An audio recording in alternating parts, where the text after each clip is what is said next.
For years, it has been one of comedy's quiet question marks. Two legendary funny men, both products of the same iconic era, somehow drifting into a decades-long tension that fans only whispered about.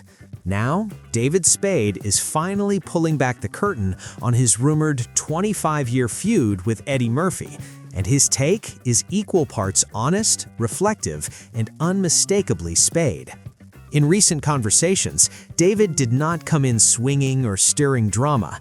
Instead, he approached the topic with the dry humor and self-awareness that made him famous. According to Spade, the so-called feud was never fueled by blow-ups, screaming matches, or behind-the-scenes tantrums. It was more about misunderstanding, timing, and a handful of moments that took on a life of their own in Hollywood lore. The tension reportedly traces back to the late 90s, when a joke made on Saturday Night Live was taken far more seriously than intended. At the time, Eddie Murphy was one of the biggest stars on the planet, and David was carving out his own lane with sharp, sarcastic humor. Spade has admitted that while he and his writing team believed the joke fit the show's tone, he later realized it may have landed differently for Eddie. In comedy, intent does not always equal impact, and this moment proved it.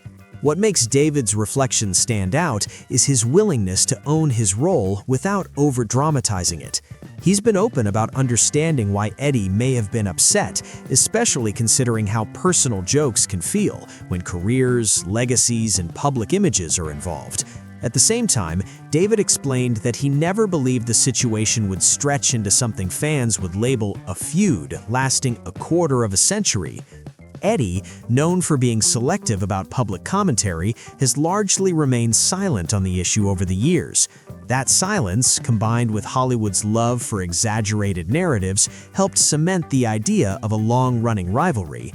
But David's recent comments reframe it less as a feud and more as two comedians who simply never circled back to clear the air. What is refreshing is how David speaks about Eddie now. There is no resentment, no bitterness, and certainly no attempt to rewrite history in his favor. If anything, there's admiration. David has repeatedly acknowledged Eddie's influence on comedy and pop culture, calling him one of the greats without hesitation. It's clear that time has softened what once felt awkward or unresolved. In an industry that thrives on drama, this story lands differently. It's not about ego clashes or public takedowns. It's about how small moments can quietly snowball, especially when no one stops to address them head-on. David's perspective feels less like damage control and more like closure. After 25 years, the takeaway is simple. Comedy is messy. Misunderstandings happen, and sometimes the biggest feuds exist more in headlines than in reality. With his candid, low-key honesty, David Spade has turned a long-standing rumor into a thoughtful reflection, reminding fans that even comedy legends are still figuring it out as they go.